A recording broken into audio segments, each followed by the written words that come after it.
আসসালামু আলাইকুম রহমতুল্লাহ। প্রিয় ভাই বোন, আশা করছি সবাই ভালো আছেন, সুস্থ আছেন। আমরা ৪৬তম বিসিএস পরীক্ষার সময়েও আমরা এইভাবে সুন্দর করে রিলস নাম্বার ১, ২, ৩, ৪, ৫ দিয়ে সুন্দর করে যে জায়গাগুলো থেকে প্রশ্ন আসে সেই জায়গা এক জায়গায় করে পোস্ট করেছিলাম। আজকে থেকে আমরা সেটা শুরু করছি। আপনাদের রেসপন্স পেলে একদম টোটাল জিকেটা এইভাবে আমরা রিলস আকারে দিয়ে দিব ইনশাআল্লাহ।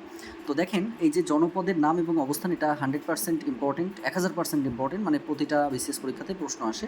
তো দেখেন, পুন্ড হচ্ছে বগুড়া, রংপুর, দিনাজপুর, রাজশাহী অঞ্চল। সমতটের অবস্থান হচ্ছে কুমিল্লা, নোয়াখালী। হরিকেল হচ্ছে সিলেট, চট্টগ্রাম, পার্বত্য চট্টগ্রাম। এই দুইটা অনেক বেশি গুরুত্বপূর্ণ। আর পুন্ডটা অনেক গুরুত্বপূর্ণ, বিশেষ করে পড়ে যে সর্বপ্রাচীন জনপদের নাম কি। বঙ্গের মধ্যে রয়েছে ঢাকা, ফরিদপুর, বরিশাল, পটুয়াখালী, পাবনা, ময়মনসিংহ, কুষ্টিয়া। চন্দ্রদ্বীপের মধ্যে রয়েছে বর্তমান যে গোপালগঞ্জ, পিরোজপুর, খুলনা, বাগেরহাট, বরিশাল। বিশেষ করে বরিশালটা বেশি পড়ে।